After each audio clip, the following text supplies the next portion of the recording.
Ay mga mamshi, welcome to Micah's Bulaklak and Craft. Bali, nag-arrange lang ako ng aking craft room.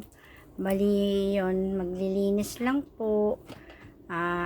Tapos pagsasamas, i-organize ko na po yung mga fuzzy wire, mga polymer, tapos yung mga beads, pagsama-samahin ko na po sila.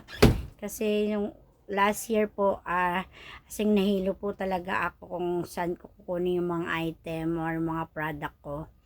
Dahil halo-halo na siya. So, ngayon po, iaayusin ko. Saka gumawa po kasi ako ng shelves. Ayan.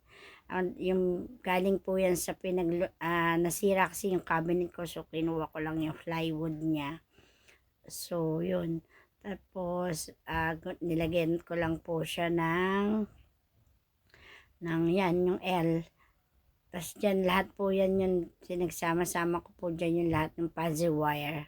Sa mga wrapper, yan lahat po.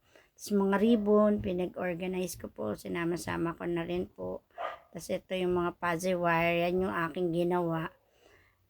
Yan. Tapos ito, isinide ko po yung mesa. Yan po yung mga bottle ng Zonrox. Kaya yung mga iba po, huwag yung tatapon po yung mga Zonrox nyo po. Pwede nyo pong gawin yan. Tapos, ayan na po. Tapos yung kama, ayan po yung kama.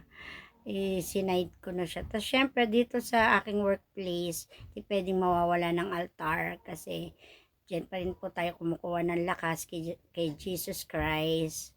Yan po. Dati pong room to ng aking anak. Kaya, ayan, ito yung kanyang parang masterpiece niya. I don't know kung anong concept nito. Parang may mga bahay-bahay na maliliit. Ayan. Diba? Siya ang nagmana yata sa aking pagiging crafter. Maraming salamat po.